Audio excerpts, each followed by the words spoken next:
You send me the link, right? أعوذ بالله من الشيطان الرجيم بسم الله الرحيم سبحان الذي أسرى بعبده ليلا من المسجد الحرام إلى المسجد الأقصى الذي باركنا حوله لنريه من آياتنا إنه هو السميع البصير وآتينا موسى الكتاب وجعلناه هدى لبني إسرائيل ألا تتخذوا من دوني وكيلا ذرية من حملنا مع نوح إنه كان بني إسرائيل في الكتاب لتفسدن في الأرض مرتين ولتعلن علوا كبيرا فإذا جاء وعد أولاهما بعثنا عليكم عبادا لنا أولي بأس شديد فجاسوا خلال الديار وكان وعدا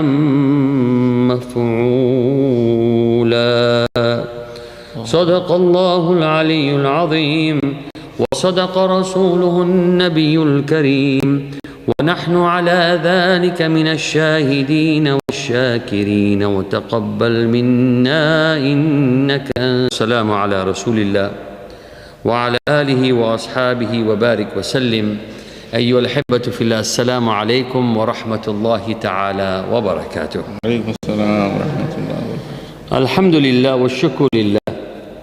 The whole idea of Medina is to provide illumination in our lives. And that's why the Rasul sallallahu alayhi wa sallam says, وَالْمَدِينَةُ خَيْرٌ لَهُمْ لَوْ كَانُوا يَعْلَمُونَ. And Medina is good for them, history.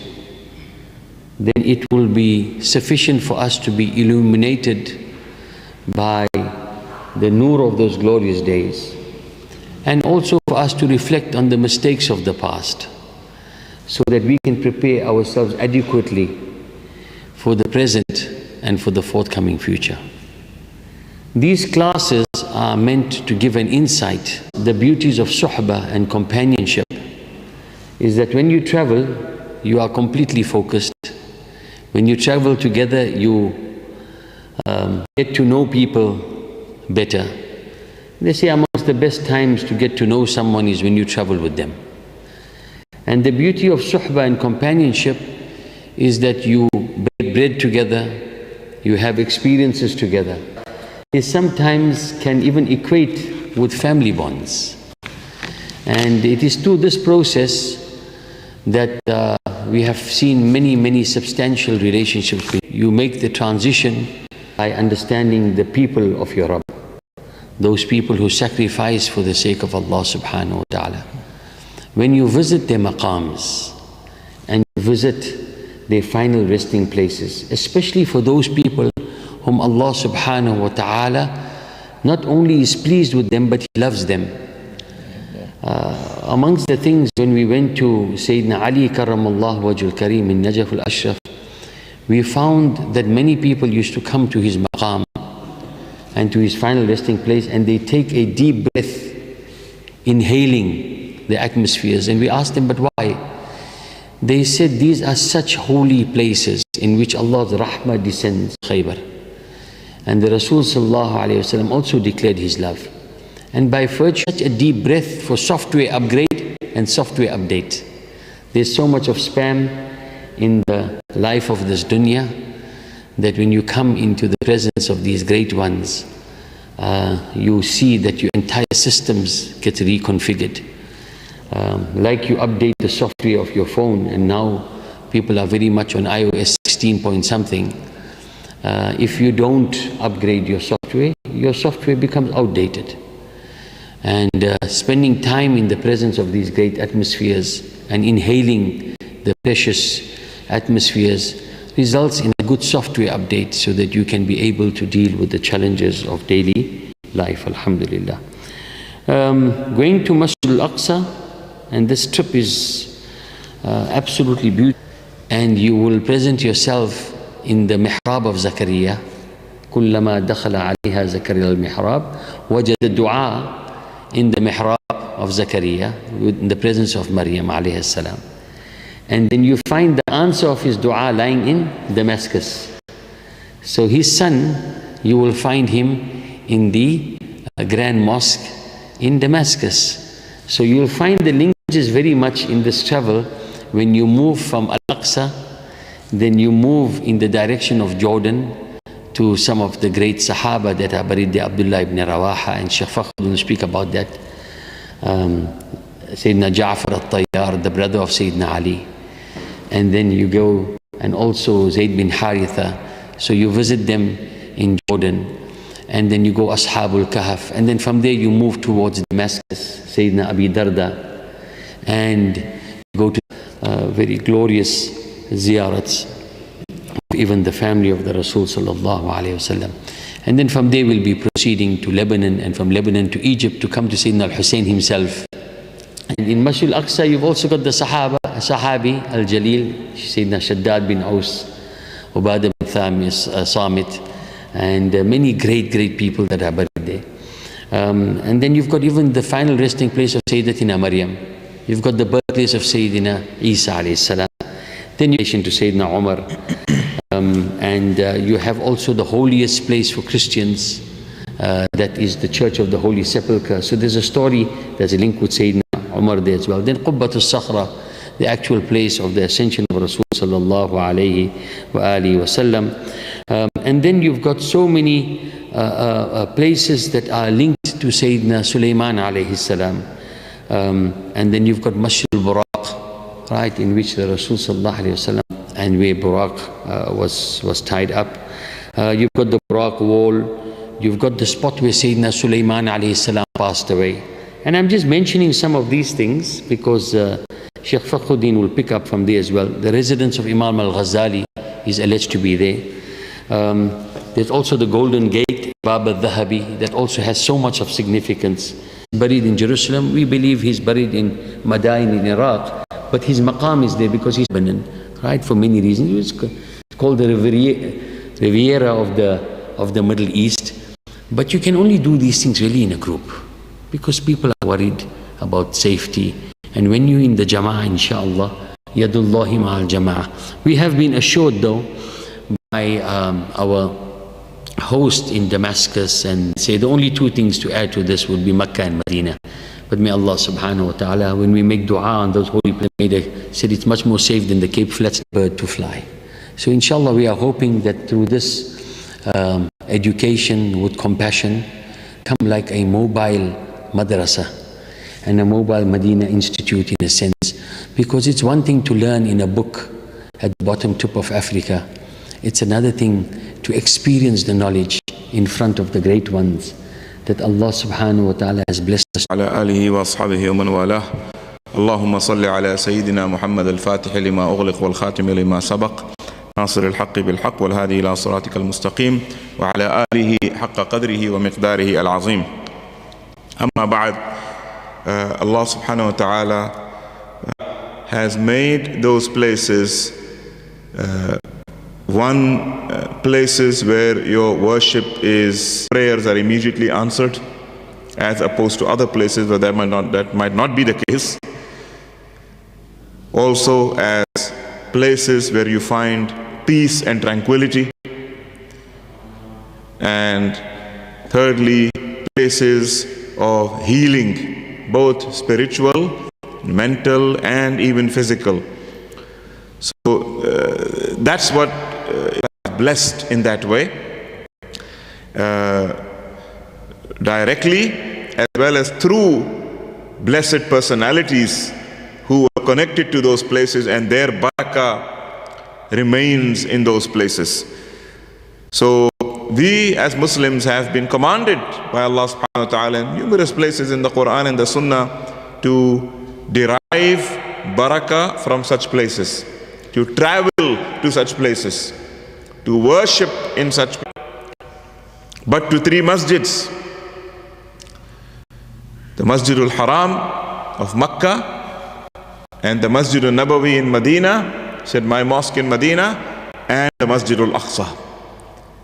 So this hadith was to encourage the Muslims that if you're going to travel, you shouldn't go anywhere else before you go to Makkah and Medina and the Masjid Al-Aqsa.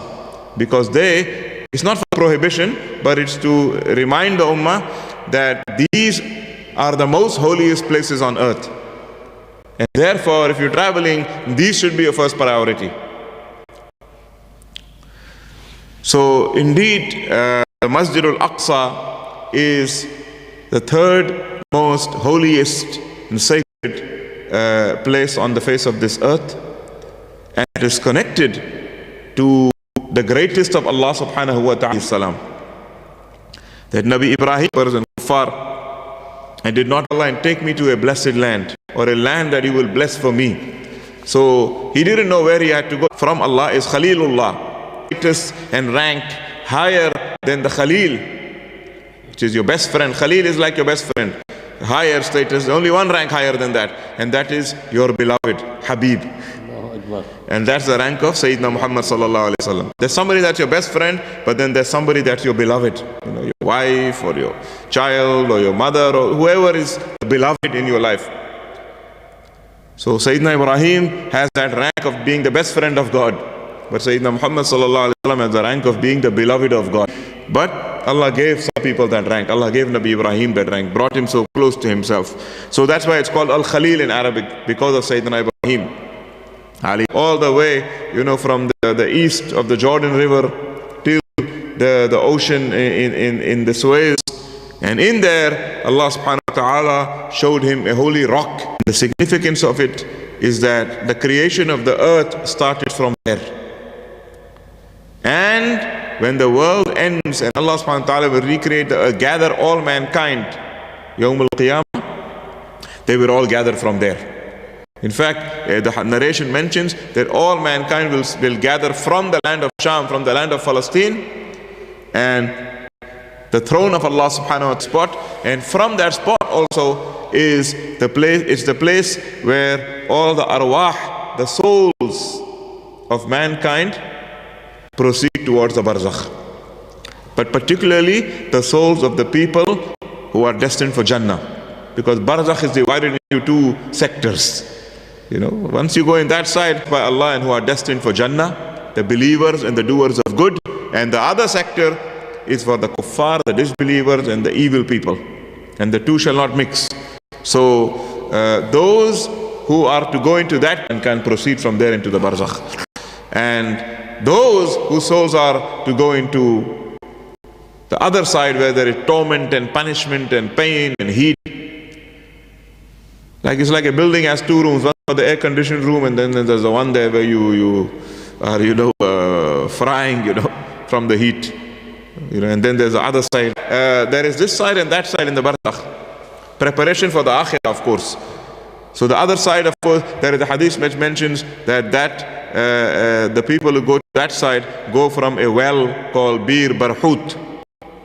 Bir means a well, Barhut, worship. And whenever he wants to, spend a lot of time away from his family and be in seclusion, he would go there. It's not too far away from Hebron. So, and in the Al-Quds is located Al-Masjid Al-Aqsa, which is the sacred mosque built around where the holy rock is. And I'm still coming to that part, how the masjid was built and all that. So we need to get our terms right. The country, the city is called Jerusalem, Al-Quds. Okay, in English it's called Jerusalem. In Arabic it's called Al-Quds. Same place, just like Cape Town and Kaapstad. It's one place, and then in the city, the masjid is called Al-Masjid Al-Aqsa. So we know that because a lot of people out there, they're so confused, they don't know what is what. So there's a country and there's a city and there's the masjid there, which is the Masjid Al-Aqsa. So Sayyidina Ibrahim alayhi salam did that. From the descendants of Sayyidina Ibrahim alayhi salam appeared a lot of prophets and anbiya. Amongst them was Nabi Dawood alayhi salam, who Allah subhanahu wa ta'ala gave a great victory over the enemies of the Bani Israel, the descendants of Nabi Ibrahim. They became two tribes, the Bani Ismail and the Bani Israel, the Arabs and the Jews. So interestingly, the Arabs and the Jews are cousins. The father of the Arabs is Nabi Ismail, the father of the Yahud is Nabi Ishaq. And they were brothers, sons of Nabi Ibrahim alayhi salam. The Arabs and the Jews are brothers. So this fight over that land is basically brothers fighting over inheritance. Brothers don't want to share, the whole thing must come to me. Daddy's entire property must come to me. Nothing for my brothers. They say the value of your siblings during the distribution of inheritance. Then you know how much your brother loves you or your sister, or how much you love your brother also. Because that's when everybody wants to, take without caring what Allah says or what the Prophet said or what the Quran says or what is right and what is wrong and what is just and fair. People forget everything and just worship the dunya. Next thing you know, the guy got cancer and all that money didn't help him. And he goes with everybody else's haqq in the grave. So, people don't realize money can just make people crazy. So Allahumma salli ala Sayyidina Muhammad, this is brothers fighting for inheritance. The land is for both of them. The haqq it is for both people. And some Arabs also say, the Jews must be thrown out and all that. That's also not true. The land of Palestine is for the Arabs and the Jews. It's for all the descendants of Nabi Ismail alayhi salam and Nabi Ibrahim alayhi salam, to live peacefully and harmoniously. And the good news is that as long as the Muslims ruled over that land, it was like that. The Yahud were free to come to Palestine during the Ottoman Empire and the Muslim rule, to worship there, to even buy land and live there and have their communities there. The Muslims did not discriminate against them. But unfortunately, when the Zionist project started, they decided that we want to take over that entire land, and we want to get rid of the original population and throw them out and so on, or keep them under our foot and so on. So unfortunately, that's the political situation. But be that as it may, from the descendants of Nabi Dawood alayhi salam, was Nabi Ibrahim alayhi salam was Nabi Dawood, King David. He led them, he was actually a small boy in the army, a young man of no importance.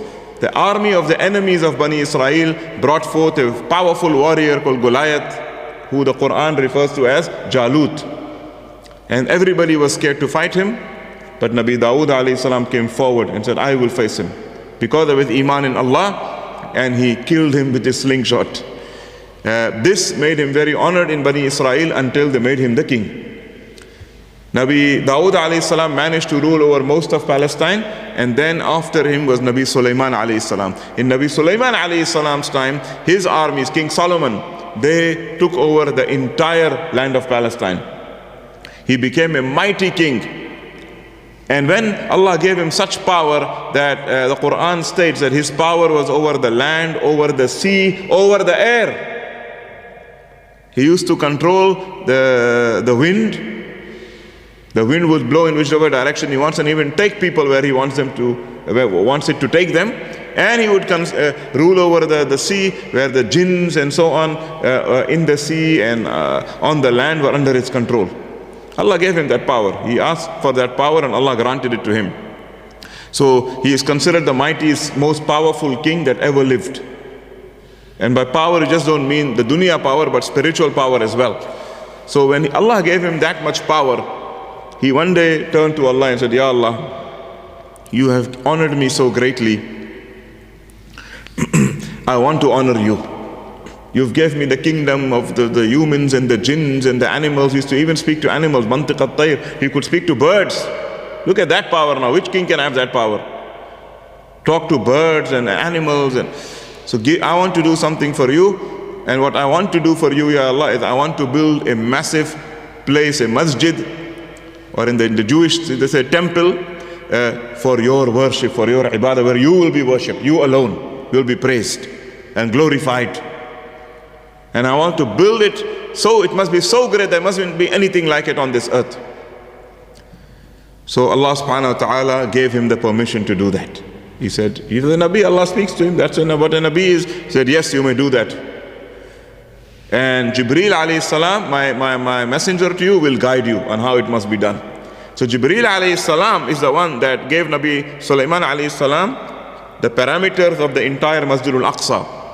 The size, the length, the width, where it must stop, where it must start, all of that. Not 1 meter more and 1 inch less.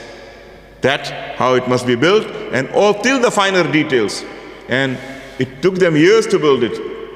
And when it was done, Nabi Sulaiman alayhi salam said, Ya Allah, I only have one request from you, that whoever comes and prays and makes dua in this masjid of mine, their dua must be accepted and their prayer must be accepted. Ya Allah, that you must not reject the dua of anybody who comes and prays here. Allah said, we grant you that, O Sulaiman. They said he spent 3 years of his treasury on that. And people lived, besides giving the people their basic needs, 3 years of the treasury was spent in building that. After people were just given their needs and so on. And the people also sabbared with him, because he said, together our entire nation must do this, to thank the Lord for blessing us with so much, because they were very prosperous. So the masjid was built, and that is what we call Al-Masjid Al-Aqsa or Masjid Sulaiman alayhi salam. The Nabi Sallallahu Alaihi Wasallam also referred to it in the hadith as Masjid Sulaiman alayhi salam. So that is the third most sacred masjid in Islam, Salisul Haramain, the third haram, and Ul al-Qiblatain, and the first Qibla of our Nabi Sallallahu Alaihi Wasallam. So when our Nabi Sallallahu Alaihi Wasallam was given wahy, he used to pray in the direction of that masjid. Why? Because all the prophets that came before him, Nabi Musa, Nabi Isa, Nabi Dawood, Nabi Sulaiman, and all the other Anbiya of Bani Israel, they all used to pray in the direction of the Masjid Al-Aqsa, wherever they are in the world, in the direction of Jerusalem, the Masjid Al-Aqsa. So our Nabi Sallallahu Alaihi Wasallam used to pray in that direction. When in Makkah, he used to stand in front of the Kaaba and pray in the direction of the Aqsa. From the side of the Kaaba where you're facing the Aqsa. And when he came to Medina as well, for 18 months, our Nabi Sallallahu Alaihi Wasallam prayed in the same manner. But now, Aqsa is the north of Medina and the Kaaba is south. So now he has to choose. In Makkah, he didn't have to choose. He stood in front of the Kaaba but prayed towards the Aqsa. But now, he has to show his back to the Kaaba. And he always yearned to pray to the Kaaba. So Allah subhanahu wa ta'ala granted him his wish and told him, for now you shall turn towards the Kaaba. So then he turned towards the Kaaba. But he's Imam al-Qiblatain, the Imam of both Qiblas. He led the Salah towards both Qiblas. So the Nabi Sallallahu Alaihi Wasallam prayed towards the Aqsa, and that is the sacred status of Aqsa in Islam. And all the Anbiya of Bani Israel that came prayed in there, till Nabi Isa alayhi salam. Nabi Isa alayhi salam also prayed in the Masjid Al-Aqsa. Before that, his mother, Sayyidah Maryam alayhi salam, prayed in the Aqsa and grew up in the Aqsa.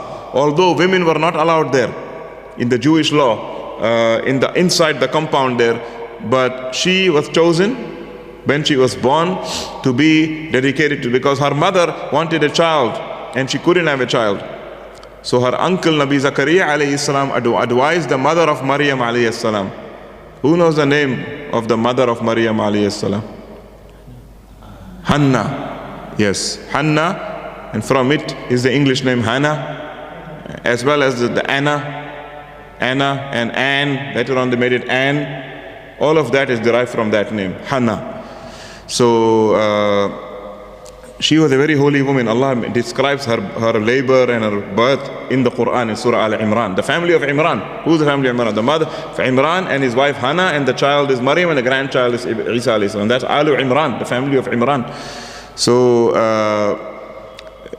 Zakaria alayhi salam said to Hannah, his sister, that you need to dedicate, say, Ya Allah, if you give me a baby, I will dedicate it to the holy temple of Solomon, to Sayyidina, to the Masjid of Sulaiman, and the Aqsa, what we call Aqsa in our tradition.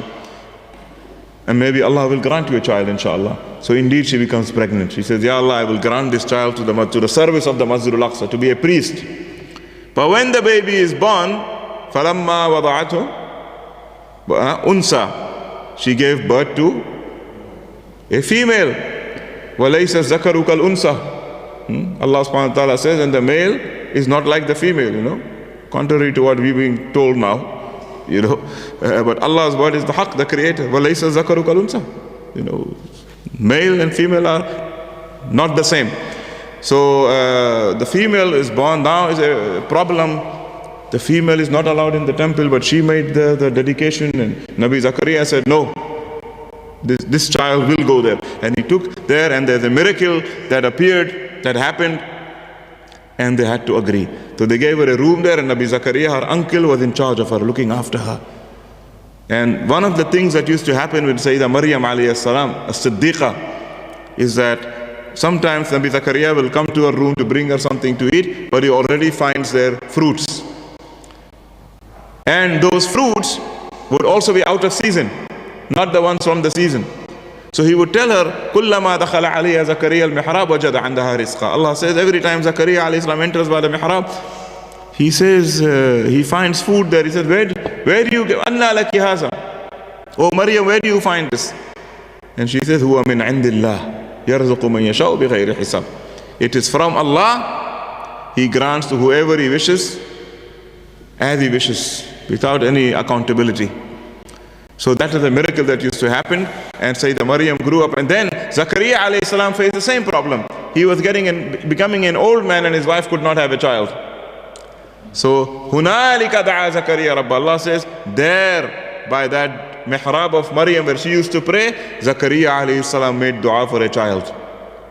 Ya Allah, in this holy place where you answered the du'as of Maryam, answer my dua. فَبَشَّرْنَاهُ بِيَحْيَا. Allah said, then we gave him the glad tidings of Yahya, his son Yahya alayhi salam. So that mihrab and room of Sayyidah Maryam is still there in the Aqsa. The spot is still there. And that's one of the most mustajab places there where you can go and make dua. And you should do that. So it remained until Sayyidina Isa was born. And you know the story of Sayyidina Isa alayhi salam. Sayyidina Isa grew up and he went to pray in the holy temple. But by his time, the people in charge of that place had become corrupt, the Yahud. And they had turned the entire place into a commercial center where all they cared about was how much money we can make out of all these visitors. There's thousands and thousands of visitors coming to pray here. The only goal is, how can we rip them off as much as possible? So the place became, to enter you need to pay so much, to do this you need to pay so much, to change your currency you need to pay so much, this is so much. Everything became a materialistic thing. And if you don't have, they chase you away. And Nabi Isa alayhi salam noticed that happening, and he spoke out against those evil practices. Allah made him a Nabi and ordered him to do that. And the Yahud became very upset with him, to the point, as the Bible says, one day he went to the table of the money changers inside the holy compound, and he threw down the entire table with all the money on it. He said, this worship of dunya does not belong inside this holy place. So obviously the Jews became very upset with him, and they tried to kill him. And you know the story of Nabi Isa alayhi salam, and the Christians believe that he was crucified. He was given a death sentence to be crucified. The detail is, was he crucified or not? They went to arrest him. Christians believe that he was arrested and he was crucified. As Muslims, we believe that the student of Nabi Isa who betrayed him, Yehuda or Judas, right? His actual name is Yehuda, okay? In English, they say Judas, or Judas, So Yehuda took them to Nabi Isa alayhi salam. He knew where Nabi Isa was hiding with his disciples.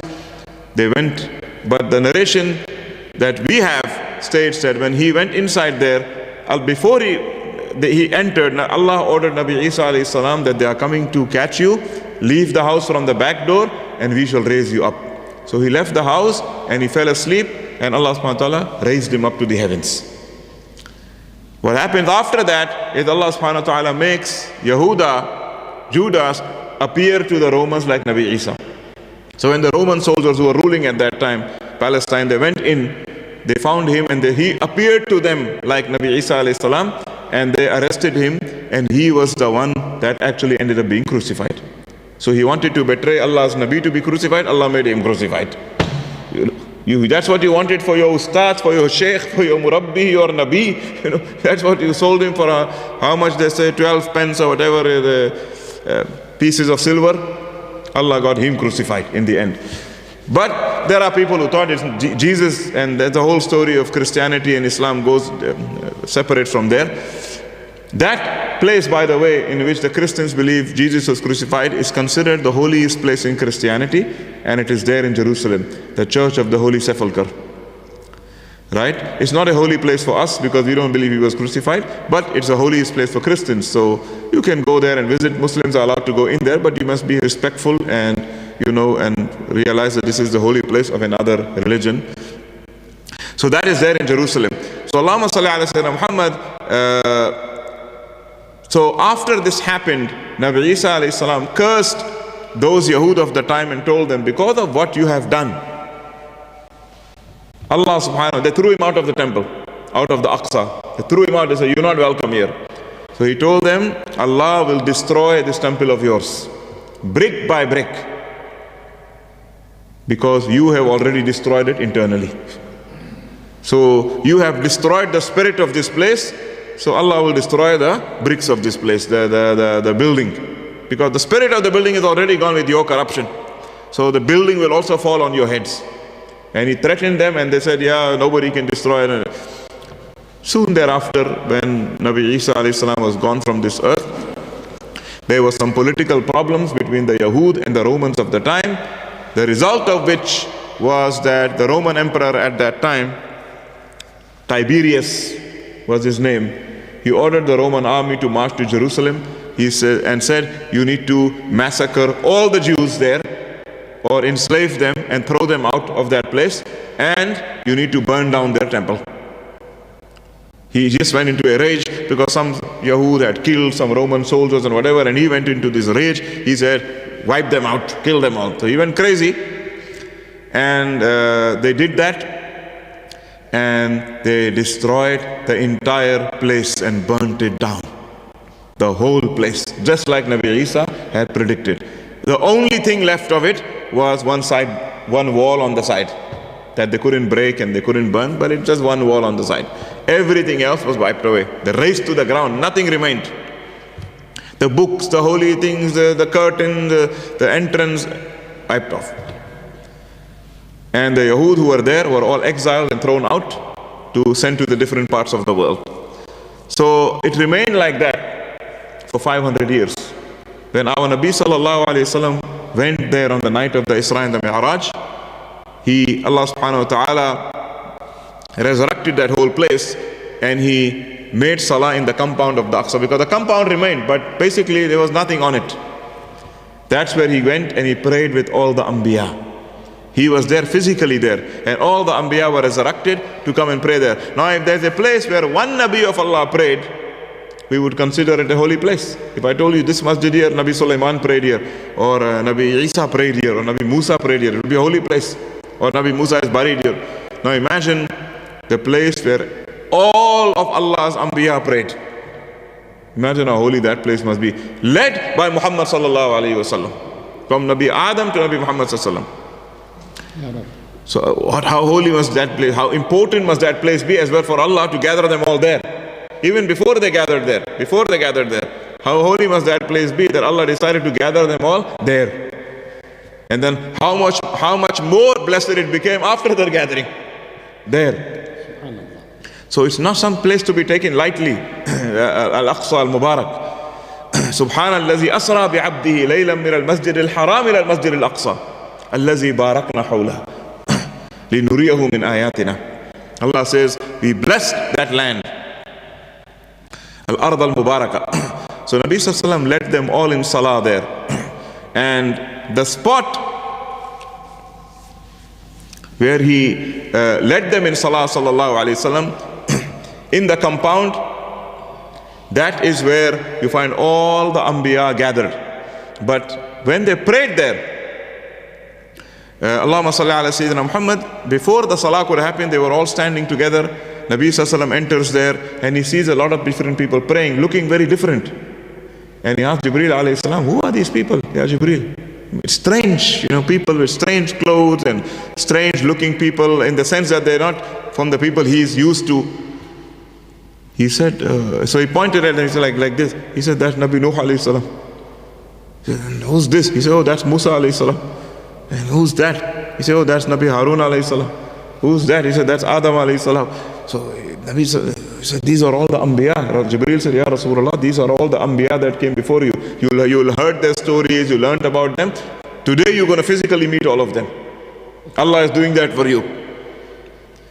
So they all stood there. Then a call was made by Jibreel, as-salatu jami'ah. Time for the Jama'ah Salah. So they all stood up in rows.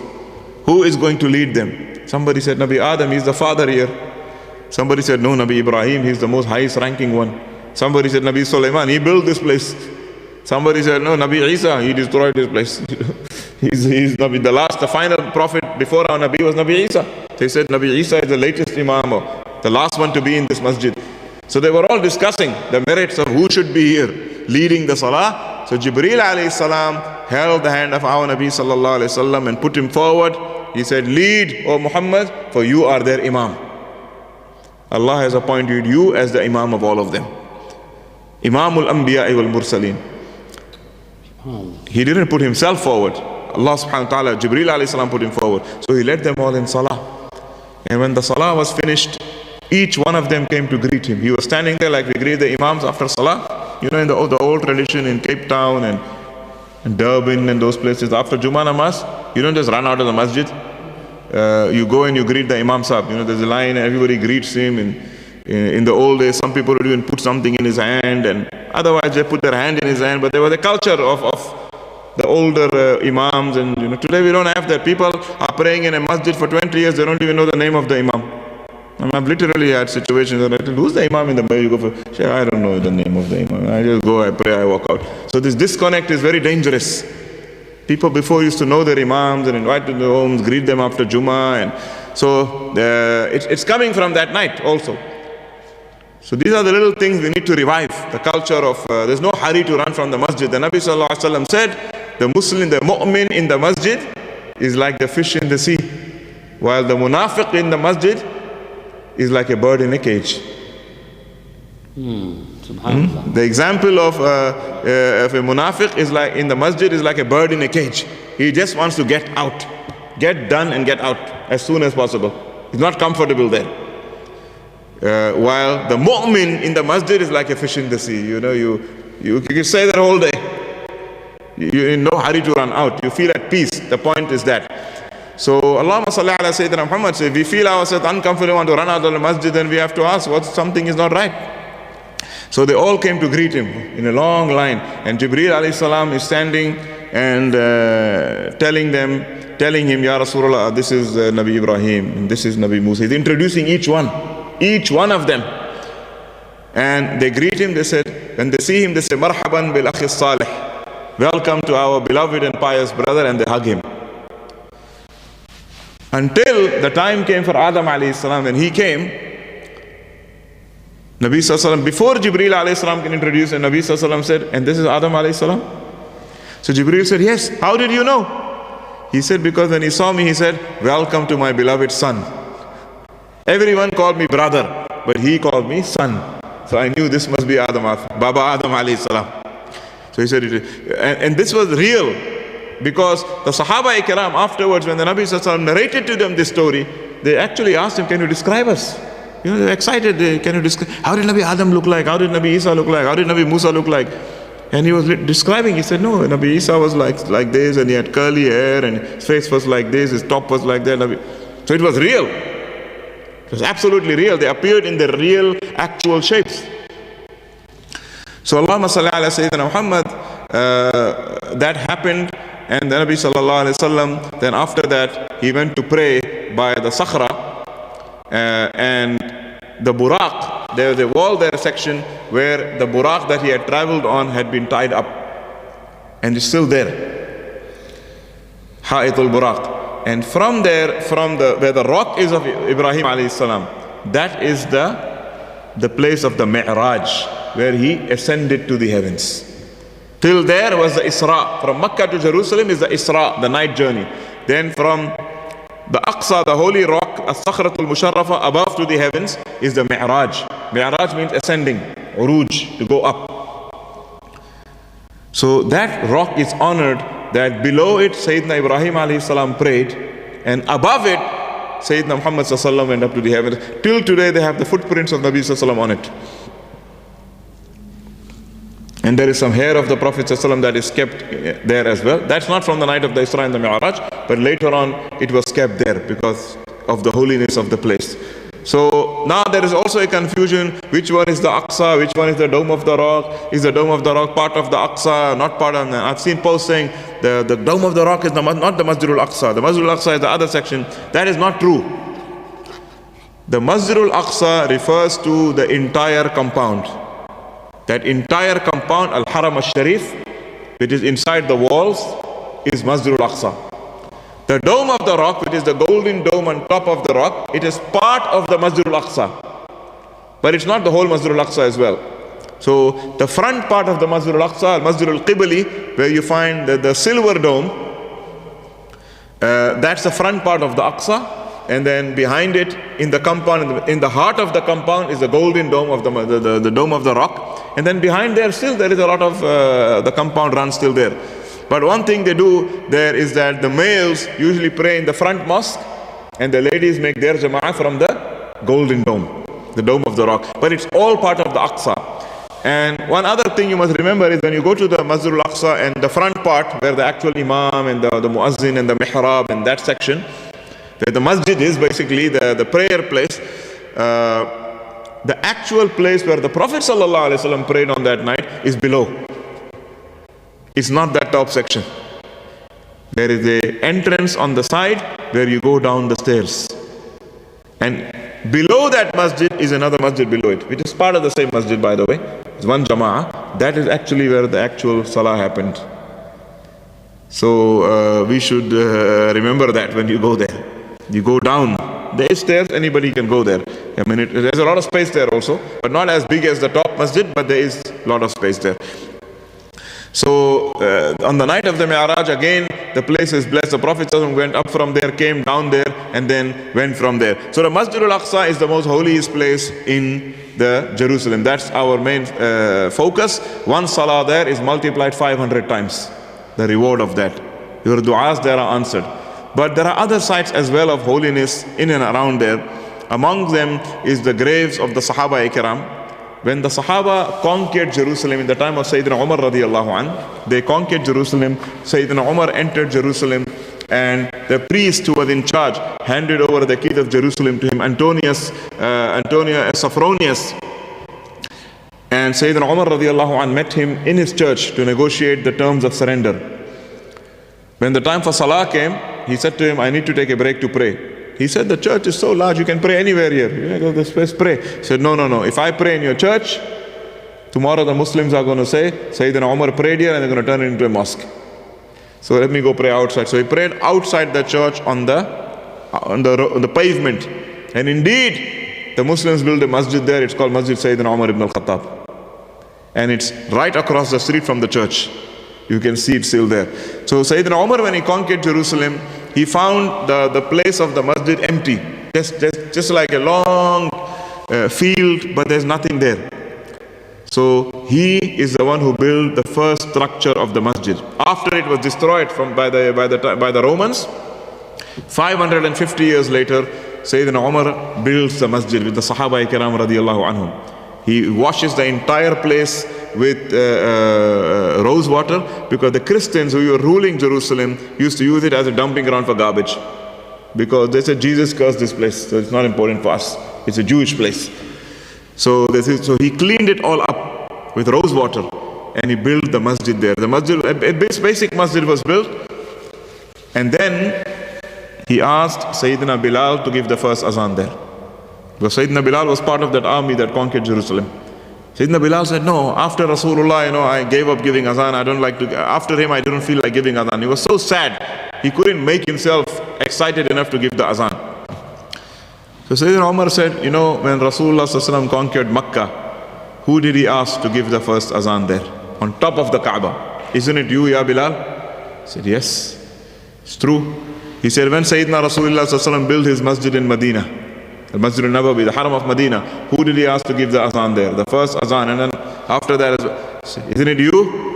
He said, yes, Ya Amirul Mu'mineen. So he said, if Rasulullah was with us now in this conquest of Jerusalem, who would have he asked to give the first azan here?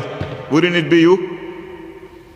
So he said, yes, Ya Amirul Mu'mineen. He said, then do what he would have told you to do. So Sayyidina Bilal is the muazzin of all three harams. So he gave the first azan there. The narrators mentioned that when he gave that azan, it put the Sahaba in such an emotional frenzy, an emotional state, that they all started crying like babies, because it reminded them of the time of Rasulullah sallallahu alaihi wasallam. Because there's azan of that masjid that you grew up with. When you hear that azan, you immediately remember your childhood. Now I know I'm home. When I hear that azan, You know, if you're from Ryland, if you hear that Habibi Azan, you know you're home. You can hear all the Azans in the world, but when you hear that Inna Allah, then you know you're back home. Right? And it goes for music as well. There are certain songs and sounds that take you back home to where you come from. So to another time. For the Sahaba radiallahu anhu, when they heard the Azan of Bilal, they're hearing it for the first time since Rasulullah sallallahu alaihi wasallam passed away. Now when is the last time they heard it? When Rasulullah was alive with them physically. When they're hearing that Azan again after all those years, it took them back to that time. And they remember how the Nabi sallallahu alaihi wasallam in the most dangerous moments of Islam at that time predicted to them that indeed you will defeat the Romans and you will defeat the Persians and you will conquer Jerusalem and you will conquer Bilad al-Sham and all of that will be at your feet. At those times, those predictions seemed very far-fetched, but they believed in it. But it seemed far-fetched. How are we, a small group of people in Medina, struggling to keep alive, fight? How are we going to defeat the Romans and the Persians and conquer Jerusalem? Oh, the truth of all of that appeared to them. The sidq. Sadaqa Rasulullah. And they all started crying and missing Rasulullah sallallahu alaihi wasallam. The narrator said they were crying like babies, warriors, grown men. It was the time of, it was Salatul Asr. And they cried until a man had to come to tell Sayyidina Umar. And Sayyidina Umar was crying with them. He said, Ya Umar, as-salah, it's going to be Maghrib now. If you don't start the salah, it's going to get Maghrib now. For a whole hour, can you imagine the Sahaba in the Masjid, they all crying, missing Rasulullah sallallahu alaihi wasallam. So this is the people who built this Masjid. And the salah was led, and Sayyidina Umar then returned to Medina, and Sayyidina Bilal was appointed as the governor of Jerusalem on behalf of Sayyidina Umar. The first governor was Sayyidina Bilal radiallahu anhu. So amongst the Sahaba that passed away there and are buried there is Sayyidina Shaddad bin Aus and Sayyidina Ubadah bin As-Samit radiallahu anhu. Sayyidina Ubadah bin As-Samit is one of the 12 leaders of the Ansar appointed by the Prophet ﷺ and given the bay'ah to him on the night of the Aqaba. The night before the Nabi sallallahu alaihi wasallam left Makkah for Medina, 12 leaders of Medina came and gave their pledge to him. One of them was Sayyidina Ubadah bin As-Samit radiallahu anhu. And he was very close to the Prophet. He fought in Badr and all the battles. Sayyidina Shaddad as well fought in Badr and all those battles with Nabi sallallahu alaihi wasallam. Great Sahaba, they were parts of the campaign to conquer the land of Palestine, among the commanders of that army. And they lived in Jerusalem later on in the holy city, and they died there and they are buried there. So when we go there to Al-Aqsa, we must go and greet these two Sahaba of our Nabi sallallahu alaihi wasallam. Their graves are known, alhamdulillah. You can go behind the Aqsa and go and greet the Sahaba of the Prophet and think how they came all the way from Medina to this place to liberate this place from the tyranny of the Romans. So Allahumma salli ala Sayyidina Muhammad, that is the holiness of Jerusalem. Now, Jerusalem is not the only holy place in Palestine. I mentioned earlier Hebron. So Sayyidina Ibrahim alayhi salam used to come and pray by the Aqsa in that cave, the Maghara. But he would go back then to Hebron al-Khalil, where he lived. And when he passed away, he was buried right there in his room, because the Nabi is buried where he dies. So he was buried in that room. And when his wife Sarah passed away, she wanted to be buried next to the husband, so she's also buried there. Then his son that lived in Palestine, Sayyidina Ishaq, the father of the Jews, Isaac, as they say in the Bible, when he passed away, he said, I want to be buried next to my father Ibrahim alayhi salam. He was a great Nabi Ishaq. So he was buried there as well. Then his wife was buried there as well. Then Allahumma Rahil, or in the English they say Rachel, Then after that was his son Nabi Yaqub alayhi salam, whose title was Israel, the father of the 12 tribes of Israel, of the Jews. When he died, he also said, I want to be buried next to my father Ishaq and my grandfather Nabi Ibrahim. So he was buried there. And then his wife Rifqa, or in English they called her Rebecca, was buried there. So there are 3 great patriarchs, the 3 great fathers, the 3 great Nabis are buried there, and their wives are buried next to them. Now Nabi Yaqub's son was Nabi Yusuf alayhi salam. Nabi Yusuf, we all know the story, he ended up in Egypt. His brothers tried to kill him, but Allah saved him from the well. Then he was sold into slavery, but luckily he was bought by the queen of Egypt, who loved this child. She took him in the house and he became a prince. They didn't have a child, so they adopted that child. He became the son of of the ruler that time in Egypt. But we know his story, it's a long story. In the end, he became a great minister. And in the end, Allah subhanahu wa ta'ala united him with his parents. When they came there and his brothers, and they apologized to him, and he was so happy to see his parents after 20 years. But the moral of the story, the point of the story I want to highlight is that when Nabi Yusuf alayhi salam died in Egypt, because he was living like a king in Egypt. He was a Nabi, but he was also a great ruler and so on, a minister. When he died, he said to his children and so on that it is my wish that I am buried with my father Yaqub alayhi salam in the Holy Land. I was brought here as a slave to this land of Egypt. I spent many years, good years, Allah took. I love it, but sometimes when you start getting old, you start yearning for where you came from. So he said, I want to be there in Hebron by my father Yaqub and his father Ishaq and Ibrahim. And the holiness of the Anbiya of Allah is not just yearning for home. It's you want to be with the holiest of people. So bury me there. But when he died, the people of Egypt refused to bury him there. They said, this is a blessed Nabi, a man of barakah. How can we take him so far away? We want his barakah here in Egypt. So they buried him in Egypt in a secret place, so that he can never be taken out and so on, in a secret location. They said, we want his barakah here. So many years went by, 100 and 200 years went by, and the Nabi Yusuf and his brothers also settled in Egypt, because the life was nice there, so he gave them all houses and everything. He said, stay here, there's abundance here, stay here. They all settled here. So their descendants became the 12 tribes of Israel, and the Yahud became a prosperous nation in Egypt. But as time went by, the Egyptian people became jealous of them, the original Egyptian people. They said, these guys came here, they like this and that, they became prosperous. Now they've become into a mighty nation. The Egyptians turned against them and ended up enslaving all of them. So that's history of Tilka, Tilka layyamu nudawiluha bainan nas, from richness to poverty to richness to Allah, it's Jalal and Jamal. Now they are enslaved in the land of Egypt. And the story of the Jews being enslaved and how they were whipped and abused and treated in such a horrible manner. And Musa alayhi salam is born amongst the enslaved Jews of Egypt. He's a descendant of he's a descendant of Levi or Lavi, the elder brother of Nabi Yusuf alayhi salam. Right? And Musa alayhi salam's story, it's a long story, so I will not repeat it, but they try to kill him, but he survives miraculously and he grows up in the house of Fir'aun and so on. But in the end, to cut the long story short, when Musa alayhi salam is now taking Bani Israel Allah orders him, take them out of Egypt, take them back to the Holy Land, where they originally came from. When he's taking them there, Allah subhanahu wa ta'ala orders him, but wait, there is one more thing you need to do when you leave with Bani Israel. He said, what? My beloved Yusuf alayhi salam had wished that he should be buried with his fathers. And when you are going back to the Holy Land, you're going to take his body with you. You're going to fulfill the wish of my Nabi. One Nabi is going to fish the fish of the other Nabi.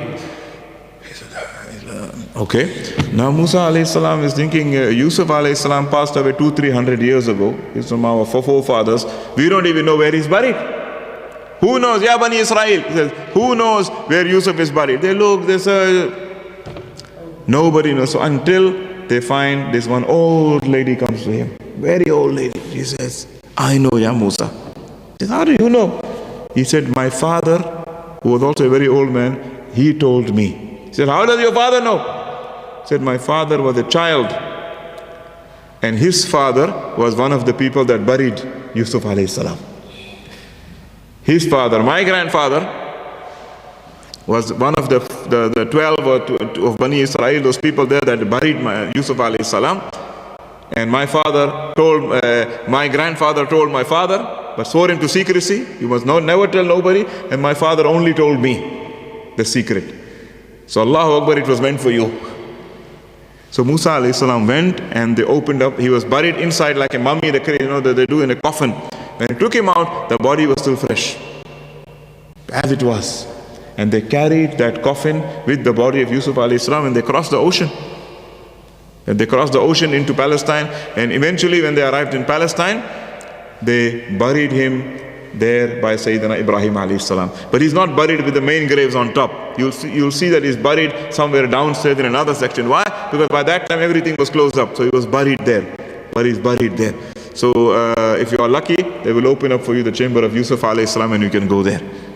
It's not in the normal mosque, it's on the side of the masjid. Because he was only buried there like 200-300 years later. At the bottom. So you greet that Nabi Yusuf alayhi salam as well. And Nabi Muhammad sallallahu alaihi wasallam told the Sahaba one day, you know who's the noble one, the son of the noble one, the son of the noble one, the son of the noble one? He said, who, Ya Rasulullah? He said, Yusuf alayhi salam, the son of Yaqub alayhi salam, the son of Ishaq alayhi salam, the son of Ibrahim alayhi salam. Alu Ibrahim. He said, those are the noble ones. So that is another holy place. It is in Beit Lahm. It's about an hour, less than an hour drive from Jerusalem. And on another place is Beit Lahm. Beit Lahm is the holy place where Sayyidina Isa alayhi salam was born. One of the greatest miracles in the history of mankind, the Qudrat of Allah was shown, appeared there, which is Sayyida Maryam, the Holy Mary, gave birth to a child without any male intervention. She was a virgin, no man had ever touched her, and she became pregnant and she gave birth with the Qudrat of Allah subhanahu wa ta'ala to Isa alayhi salam. That was such a great miracle that many people travel from the world to come and witness it. They say the three wise men and so on. But it is a holy place also because on the night of the Isra and the Miraj, Jibreel alayhi salam landed the Buraq there and told our Nabi sallallahu alaihi wasallam, pray 2 rak'at here. So he prayed. He didn't say why. It's not adab to ask why. You ask afterwards, you can ask, but not before. First you must do, right? So he prayed. After he prayed, he asked Jibreel, what is this place? Why did you ask me to pray here? I've prayed like you said, but tell me about it. He said, this is the birthplace of Isa alayhi salam, your brother. هذا مولد ميلاد أخيك Isa. This is the birthplace of your brother Isa alayhi salam. So our Nabi sallallahu alaihi wasallam prayed 2 rakats there. So you can imagine the holiness of that place. So today there's a church there called the Church of the Nativity, which means the birth. Muslims are allowed to enter there. But as I said, you must be respectful and not make a scene and all that.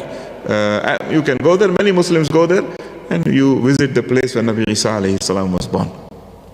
So that is the holy city of Beit Lahm. It is also about half an hour, 45 minutes from Jerusalem. So these are some, of the holiest places in the Palestine and the Holy Land of Palestine. From Jerusalem to Masjid Al-Aqsa, from there to Hebron, from there to Beit Lahm. And also one more place I wanted to mention to you also is the grave and the maqam of Sayyidina Musa alayhi salam. So about half an hour's drive from Al-Quds is a city called Jericho, or in Arabic, Ariha. Right? It's called the most ancient city in the world, arguably. There is the maqam of Musa alayhi salam. Now Musa alayhi salam, when he entered Palestine, he was to go to Jerusalem, but Jerusalem was occupied by a very arrogant race at that time. They were called the Amalekites, which means gigantic people. And the Jews were too scared to fight them. Musa alayhi salam said, if this is the land Allah gave us, we have to fight for it. They said, Izhab anta wa rabbuka fajahida, wa inna hauna la qa'idun. You go and you and your Rabb can go and fight. Yeah, we will wait for you here. That's why Sayyidina Sa'ad bin Muaz radiallahu anhu, when Nabi sallallahu alayhi wa sallam asked the Sahaba, should we fight the Quraysh or not in Badr? For I want to fight them. He said, what do you want, Ya Rasul? He said, I want to fight them. So he said, we are not like the Jews who will tell you to go fight alone. But he said, go and fight, and we are all behind you, Ya Rasulullah. Naam. So, Aus wal Khazraj. So, Allahumma salli ala Sayyidina Muhammad, the Jews didn't want to enter the holy city. So, Musa alayhi salam was in the desert there. For 40 years they traveled right and left. But they are too scared to enter the Holy Land because they sent spies to go check. They came back and said, Musa alayhi salam, you don't want to go there. There's some scary, bad guys in that area, and we don't want to. So let's go fight them then. If Allah said, this is your land, we have to say, no, you go and fight. We're not fighting them. From that time, the cowardice is there. Even today, when you go there, you're going to see the cowardice in the Israelis. You see an Israeli soldier is covered from head to toe. I've seen security all over the world. Never like that. They are so covered, so sheltered, there's fear in their eyes. You just look at them and they look scared. But that's the cowardice Allah has put in them. So from that time, we don't want to fight. So Musa alayhi salam, why am I mentioning this is because Musa alayhi salam regretted that, his people's behavior. And he made a dua, he said, Ya Allah, if I am not destined, he said, will I ever enter the Holy Land? So Allah told him, no, you will not enter it. Meaning by the Holy Land, I mean the Holy City. He was in Palestine, the Holy Land, but will I ever enter the Holy City? He said, you will not enter the Holy City, O Musa. So he said, Ya Allah, then grant me one wish. He said, your descendants, the people after you will eventually enter it. You know, this is before Nabi Sulaiman and all that. But he said, grant me one wish, Ya Allah. Then at least let me be buried. When I die, I want to be buried at least a stone's throw away from the holy city. Al-Balad al-Muqaddas. If I'm not in the holy city, then I want to be at least a stone's throw away from it. On the outskirts of that city. But I want to be buried near it. So when Sayyidina Musa alayhi salam passed away, indeed he was buried just like half an hour away from Jerusalem. Jericho is half an hour away. And his grave was there. Nabi sallallahu alayhi wa sallam passed his grave on the night of the Miraj. He said, Wallahi, I saw Musa on the red hill outside Jerusalem making salah in his qabr. Yusalli fi qabrihi. Praying to Allah in his qabr. So that qabr was unknown for many, many centuries. It was in the time of Sayyidina Salahuddin al-Ayyubi when he conquered Jerusalem. And he had a lot of martyrs with him that came from all over the Muslim world, from as far as Morocco. Salahuddin is from Iraq, he's the Kurds from Iraq. Iraq is on the east of Palestine. When his army went to liberate the Aqsa, Mujahideen came as far west as Morocco. Thousands of them. And there is a whole section there called Hayy al-Maghariba, the area of the Moroccans. And their descendants still live in Jerusalem. They'll meet them, their surnames are still Maghribi. They said, our forefathers came with Salahuddin, you know, to liberate. That was the spirit at that time.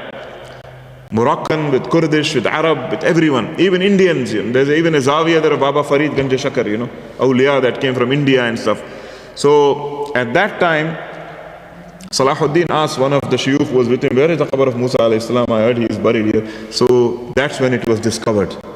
One of the awliya Allah had kashf, and they discovered it and said, in this area, the people said it's in this area but we know where. But this is the area of the red hill outside Jerusalem. And that wali identified it. So Salahuddin al-Ayyubi built that entire maqam, the dome and the masjid and the kramat as we say in Cape Town, the mazar built by Salahuddin al-Ayyubi. Okay. Now there's a lot of people talk about Salahuddin but they don't like mazars. They must hear this story. You know, Salahuddin built that whole maqam with the gumbaz and the chadar and all those things he put there. And the masjid. Salahuddin was a Sufi. Whether you like Sufism or not, some people out there, Salahuddin al-Ayyubi was a Sufi. He belonged to the Qadiriyya tariqah. And in all the battles, his sheikh was with him. Ibn Najah was his name. And Ibn Najah was a student of Sheikh Abdul Qadir al-Jilani, Ghaus al-Azam. And in every battle, Salahuddin went, he used to take a Sharif from the Ahlul Bayt with him. There's one of the Sayyids from Makkah that was Salahuddin. Salahuddin would take him to every battle. Now narrator said in one battle, he said, I'm not feeling well, can you excuse me and so on. He said, please come just be with us, you don't have to fight. He said, then I just rest. He said, no, I want you with us to get the barakah of Ahlul Bayt. This is authentically narrated. Salahuddin used to take the Sayyids in the battle with him to say, I want the barakah of the Ahlul Bayt in my army. So Salahuddin is the lover of the Ahlul Bayt. So anyways, and a man of ibadah and so on. So when Salahuddin found the maqam, he built the maqam of Nabi Musa alayhi salam. So you can go there and greet Nabi Musa alayhi salam as well and be honored to stand in front of this Nabi that used to speak to Allah directly. Inna hadha la fi as-suhuf al-ula, suhuf Ibrahim wa Musa. These people whose stories we learn from childhood and we heard throughout our lives, the Imams speak about them, who get to actually stand by the qabrs and greet them. These great. That is the land of Palestine for you. So inshallah, may you all have a safe trip. We'll conclude with that for tonight. And next week we're going to continue inshallah. So shukran wa sallallahu ala sayyidina Muhammadin wa alihi wa ashabihi ajma'in. Walhamdulillahi rabbil alameen. Alhamdulillah wa shukr lillah wa salatu wa salam ala rasulillah. Jazakumullah khairan jazatu Sheikh Fakhruddin Uwaisi for that putting the entire ocean into a bottle. You know, alhamdulillah. Yeah. So we say shukran jazilan to the Shaykh, inshallah. May Allah subhanahu wa ta'ala accept, inshallah. And next week we will be doing Jordan and Damascus. So we'll be doing Syria, because from there, from our journey in Masjid Al-Aqsa, when we have completed that, inshallah, and we are hoping to visit as many of the places as possible. But you know, in our journeys we like to have quality over quantity. So we go to visit a place, we like to visit it nicely, we spend some time, we relax, we enjoy the atmospheres. The trips are meant to be companionship, suhbah, meaning we have good times, we have fun times, we enjoy our ibadah, we enjoy our ziyarah. So it's meant to create memories. We always say we are in the construction business, we build memories. And inshallah, good memories are built in good places, in the presence of good people. So we are hoping that Allah subhanahu wa ta'ala will give us tawfiq. Also, it's going to be the winter time, so that has its own beauty as well. All right, so maybe we'll experience some snow in Aqsa. So that's also amongst the most beautiful experiences. So inshallah, we are looking forward to having a special journey. So from there, inshallah, we'll go to Jordan, all right, by bus. We'll spend some time in Jordan. We'll go to Ashabul Kahf, right? And maybe we'll go to Mu'ta, inshallah, the Battle of Mu'ta. It's a beautiful waqiyah. Amongst the most beloved people to the Rasul sallallahu alaihi wasallam were martyred there, and their maqams are in Jordan, right? So if you look at the whole of Jordan, the most holiest place in Jordan, even more so than Ashabul Kahf, is Mu'ta, right? So Abdullah ibn Rawaha is there. Sayyidina Ja'far al-Tayyar, the brother of Sayyidina Ali, the Prophet loved him so much. The first ambassador to Abyssinia, you know, the beautiful speech he made in front of the natives was Sayyidina Ja'far. And it's called Tayyar, Ja'far the aeroplane. We'll explain that inshallah next week. It's a beautiful story. And Zayd bin Haritha, the adopted son of the Rasul sallallahu alaihi wasallam. And then the following week we'll go to Lebanon and Egypt. So inshallah we're looking forward from Damascus, from Jordan, we go to Damascus. So we'll go inshallah next week. We'll deal with Damascus as well, right? Sayyidina Abu Darda is there, the one who brought us the importance of Salatul Witr. Even if it's just going to Sayyidina Abu Darda, it's enough. But Babu Saghir, Sayyidina Bilal. I mean, there's so much to talk about Sayyidina Bilal.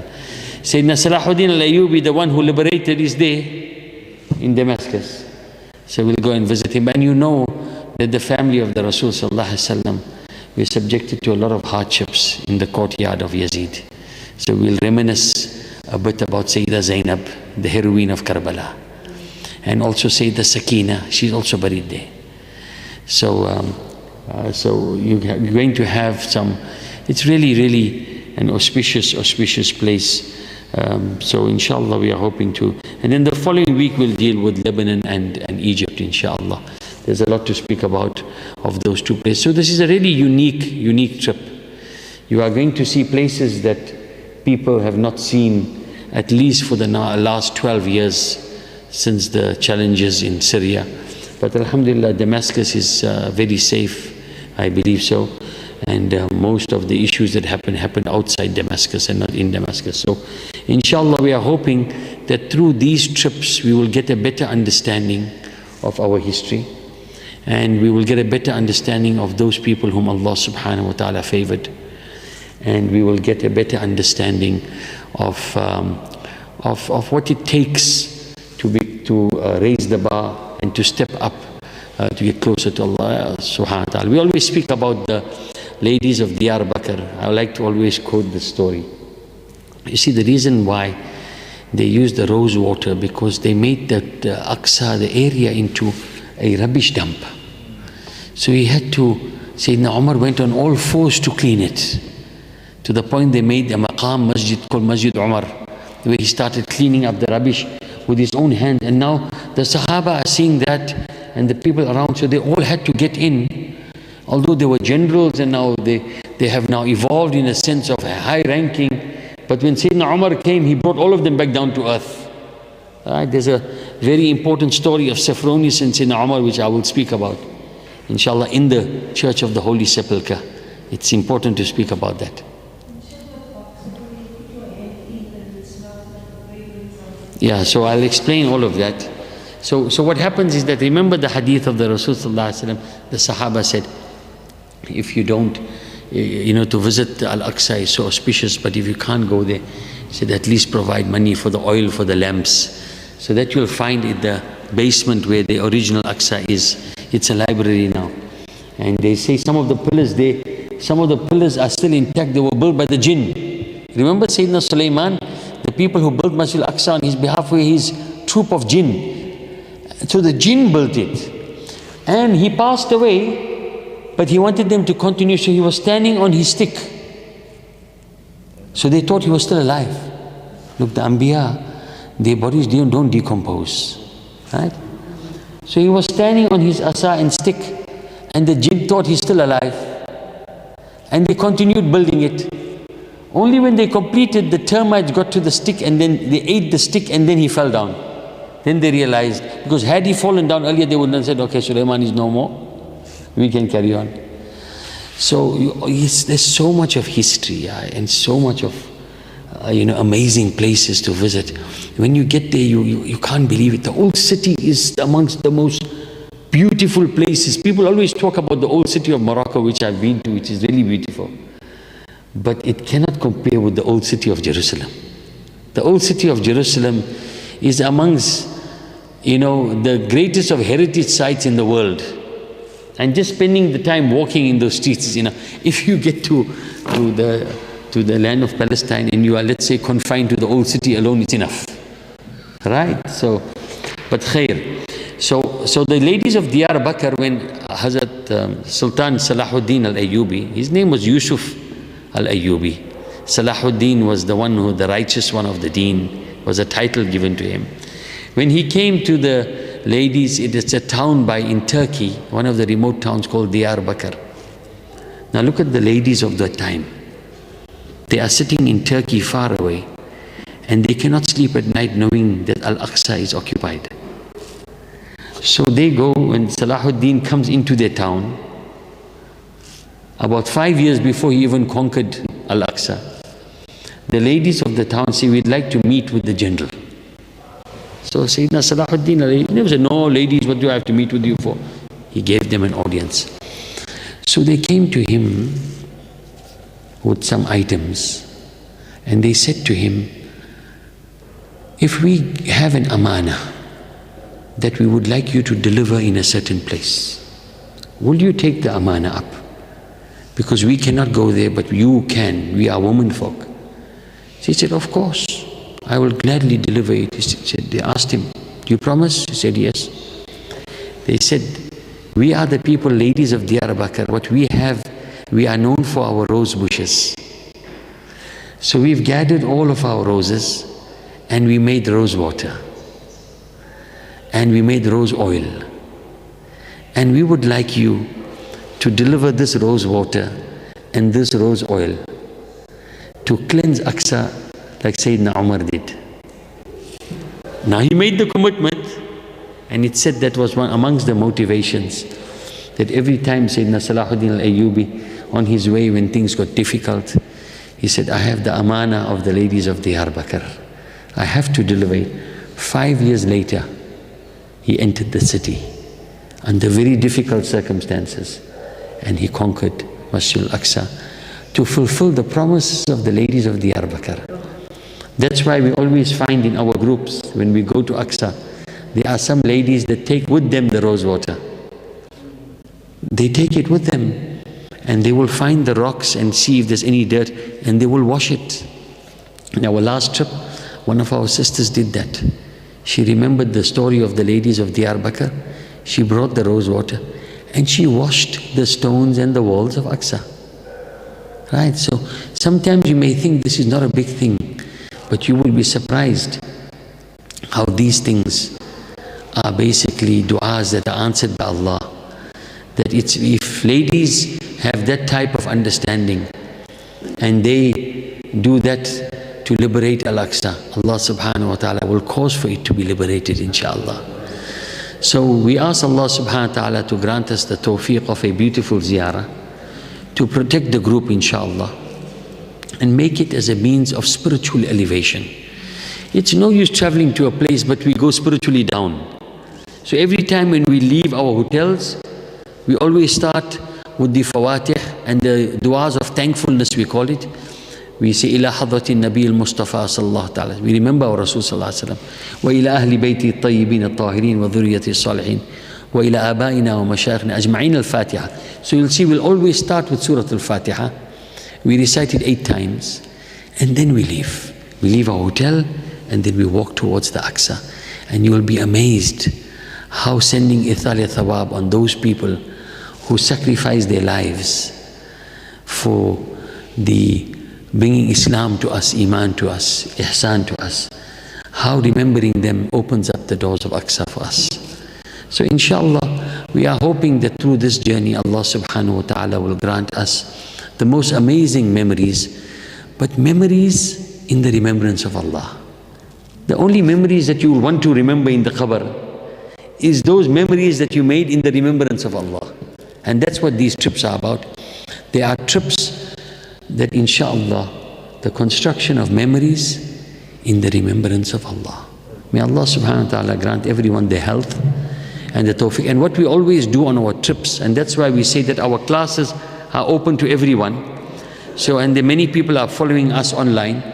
So we invite them to join our group chat, and throughout the journey we will post, and so that they can follow and be part of it. So in that way we have two jama'ats. One jama'at that's on the trip, and one jama'at that's on the trip but are at home.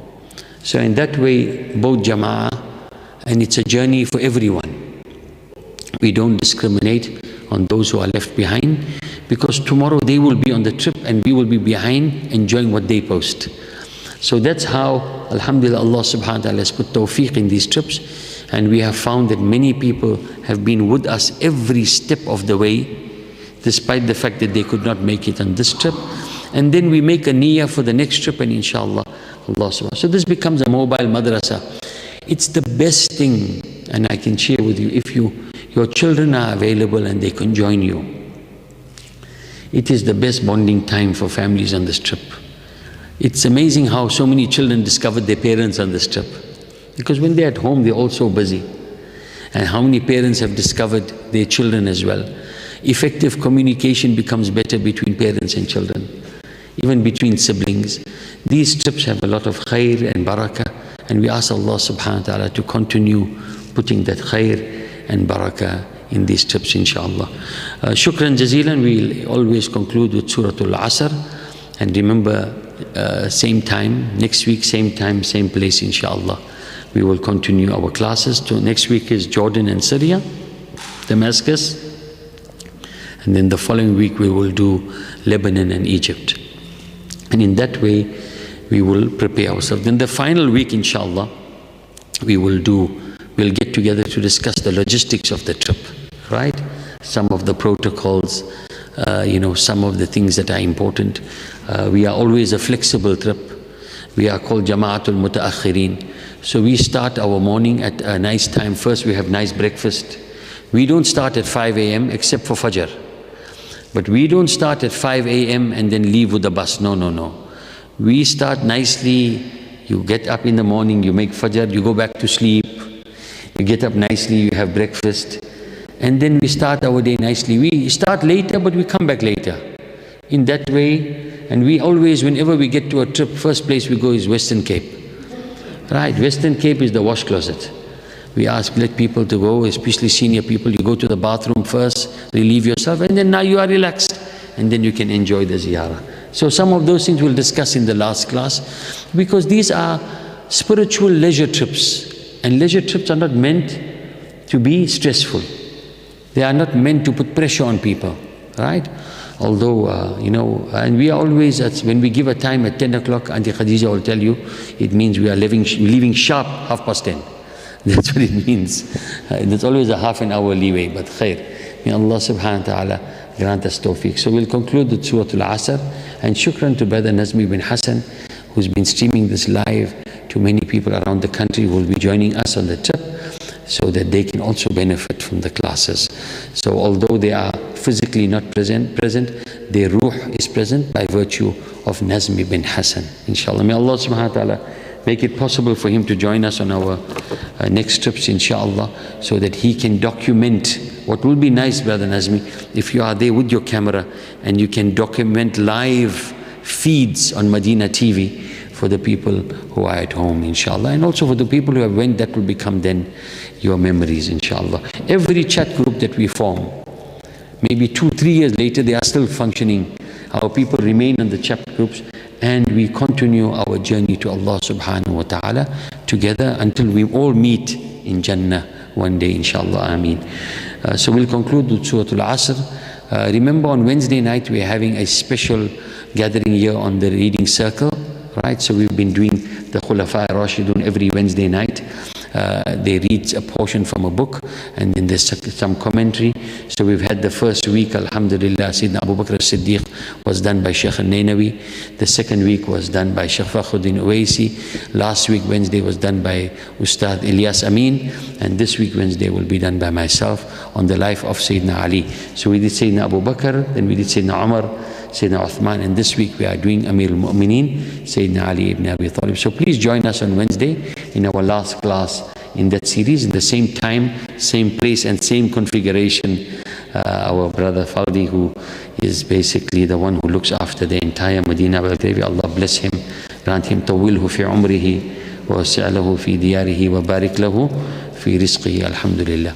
So inshallah, so our last class will be on the 19th of December, and in that way we'll also give everyone the documentation that's required for our travel.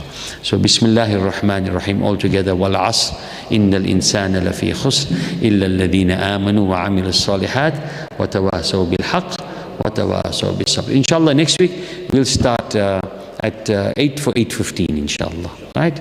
So 8 o'clock after Maghrib, but then we'll start the class promptly at 8:15 because Maghrib is getting later. Shukran jazilan, jazakumullahu khairan jaza. May Allah subhanahu wa ta'ala take you all back home safely. Wassalamu alaikum wa rahmatullahi ta'ala wa barakatuh.